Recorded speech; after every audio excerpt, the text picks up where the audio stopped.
बिस्मिल्लाहिर्रहमानिर्रहीम। अस्सलाम वालेकुम स्टूडेंट्स। आज हम इस लेक्चर में एफएससी पार्ट 2 का चैप्टर नंबर 7 वेक्टर्स का करेंगे, जो कि चैप्टर नंबर 4 की तरह का है। तो इसमें हम 7.1 स्टार्ट करते हैं। 7.1 में हमारे पास क्वेश्चन की स्टेटमेंट गिवन होगी। यहाँ तो गिवन नहीं है, तो आपने बुक ओपन करके साथ साथ आपने स्टेटमेंट भी देखनी है। तो इसमें आपके पास P और Q दो पॉइंट्स हैं, तो हमने इसमें पी क्यू डिस्टेंस हमने फाइंड करना है इन दो वेक्टर्स इन दोनों वेक्टर्स तक। तो P का Q तक हमने फाइंड करना है, तो पी क्यू का फार्मूला होगा O Q minus O P. ठीक है, ये बाद वाला पहले आ जाएगा और पहले वाला बाद में आ जाएगा। ओ पी ये पोजीशन वेक्टर होता है, पोजीशन वेक्टर ऑफ Q, और ये पोजीशन वेक्टर ऑफ P होता है। ओ क्यू को आपने ओ क्यू की पहले वैल्यू लिख लेनी है 6 माइनस 2, और फिर ओ पी की वैल्यू 2 3। ठीक है, इसमें से फर्स्ट कोऑर्डिनेट में से फर्स्ट माइनस करना है, 6 में से 2 को माइनस करना है, और -2 में से 3 को माइनस करना है। तो ये 6 माइनस 2 4 की इक्वल है, ये -5 की इक्वल है। इसको आई जे की फॉर्म में कन्वर्ट करें तो आपके पास फर्स्ट कोऑर्डिनेट के साथ आई आ जाता है, सेकंड के साथ जे आ जाता है, और बीच में माइनस का साइन आएगा क्योंकि ये सेकंड कोऑर्डिनेट के साथ माइनस है। ठीक है, तो ये आपके पास पहला पार्ट है। इसमें दूसरा पार्ट आपने एज इट इज़ आपने फाइंड करना है। ये देख सकते हैं आप लोग, पी क्यू की वैल्यूज़ गिवन है, आप लोग इसी तरह फाइंड करेंगे।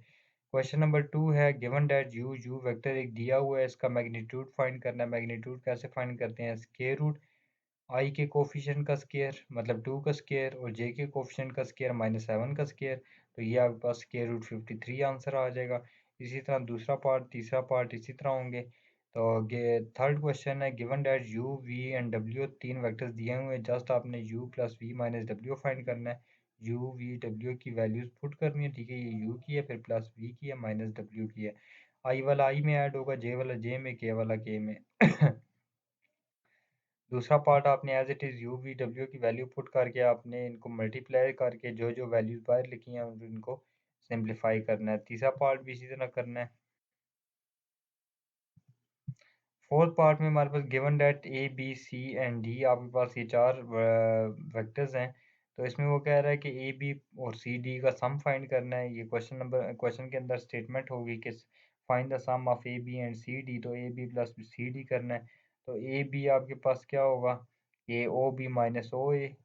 ठीक है, 2 में से आपने 1 को माइनस करना है, ये 2 माइनस 1, और साथ में आई लिख लें, प्लस सेकंड में से सेकंड को माइनस करना है, -1 में से 0 में से -1 माइनस करना है। ठीक है, तो ये +1 हो जाएगा।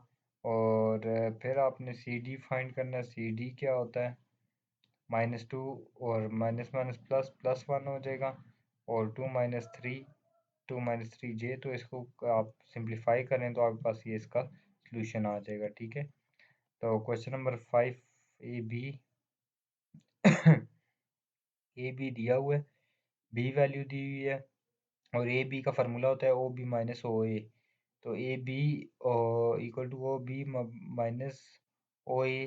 तो ओ ए को हम पोजीशन चेंज करें, ए को पीछे, ओ को आगे लेके जाएं, ए ओ प्लस हो जाता है। ठीक है, तो अब ये हम ऐसा करेंगे कि ओ बी प्लस हो रहा है, इस तरफ आके माइनस हो जाएगा। ठीक है, A B minus O B equal to A O. Simple आपने ए ओ को पीछे लिख लेना है, इन दोनों को आगे लिख लेना है, और इनकी वैल्यूज पुट करनी है। ए बी की जगह, ओ बी की जगह, इनको कैलकुलेट करना है। 4i माइनस 7j सोल्यूशन होगा। क्वेश्चन नंबर 6 है, गिवन दैट वी वेक्टर दिया हुआ है, इसका मैग्नीट्यूड फाइंड करना है। ठीक है, 4 + 1 equal to square root 5। Let V be a unit vector along V. Unit vector का फार्मूला होता है V cap equal to V vector divide by V vector का मैग्नीट्यूड। वी वेक्टर का सोल्यूशन पुट करेंगे ऊपर, और नीचे इसका मैग्नीट्यूड स्क्वायर रूट 5 निकालेंगे। स्क्वायर रूट 5 दोनों के नीचे सेपरेट हो जाएगा, तो ये इसका सोल्यूशन होगा। दूसरा पार्ट बिल्कुल एज इट इज़ आपने ऐसे ही करना है, वी कैप फाइंड करना है। तीसरे पार्ट में वी का कैप फाइंड करना है। फोर्थ पार्ट में आपके पास given that A B C ये तीन वर्टिसेस हैं, और चौथा वर्टेक्स हम पैरेललोग्राम का खुद लेट करेंगे। ठीक है, चौथा वर्टेक्स हम खुद लेट करेंगे, D X Y. Let D X Y be the required point given that A B C D is a parallelogram. इसमें आपने ए बी इक्वल प्रूफ करना है डी सी के इक्वल। तो ये देख सकते हैं कि इसमें A B equal to D C किया गया। ठीक है, इसमें आपके पास जस्ट लेफ्ट और राइट साइड पे ये आई और जे वाली टर्म्स अलग अलग होगी। कोफिशिएंट्स कंपेयर करेंगे, इधर आई के साथ 1 - x है, 1 - x लिख लिया, इधर आई के साथ 2 है, 2 लिख लिया, इसी तरह आप सेकंड वाले टर्म को सेकंड वाले टर्म्स के साथ कंपेयर नहीं करेंगे, ठीक है। x equal to -1 y equal to 2 आएगा, तो b की वैल्यू -1 और 2 है। तो इसी तरह आप इसका दूसरा पार्ट कर सकते हैं, ये देख लें।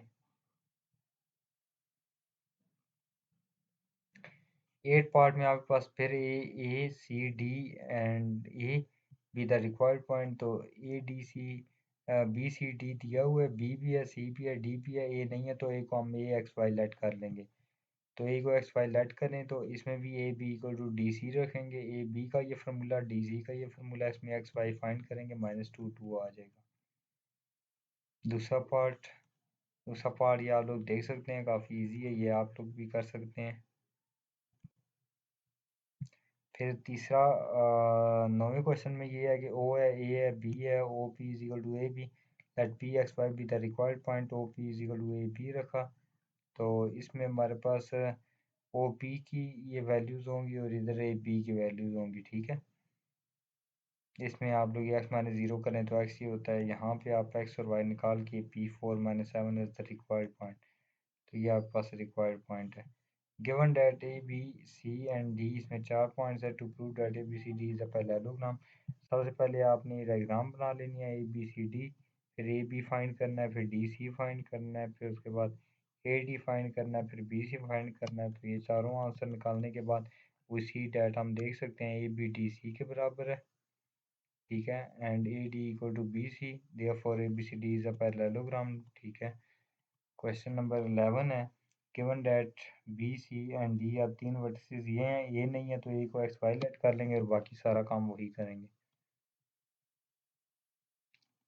क्वेश्चन नंबर 12 है, 12 के अंदर पोजीशन वेक्टर ऑफ सी का दिया होगा और पोजीशन वेक्टर ऑफ डी दिया होगा, position vector of P is equal to R. तो let P divide C D in the ratio 4:3, एक पी पॉइंट है, सी डी लाइन को डिवाइड कर रहा है किस रेशो में, 4:3 में। हम ऐसा करेंगे, then are equal to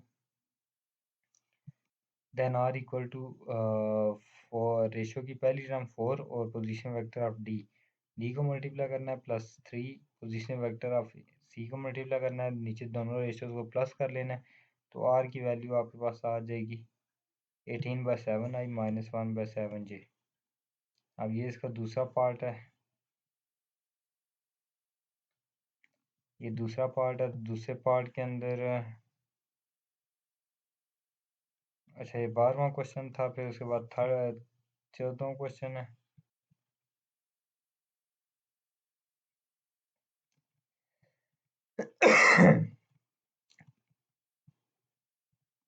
11वां question है, ये 12वां क्वेश्चन है। 12वें क्वेश्चन में सिंपल जो है ना, इसने ये आर फाइंड किया हुआ है, ठीक है।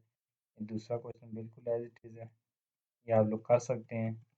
14 क्वेश्चन 14 क्वेश्चन में let A B C D be are parallelogram in which, अब इसमें वो क्वेश्चन की स्टेटमेंट ये होगी कि joining the mid point of two sides of a triangle is parallel to third side and half of the of its arithmetic mean.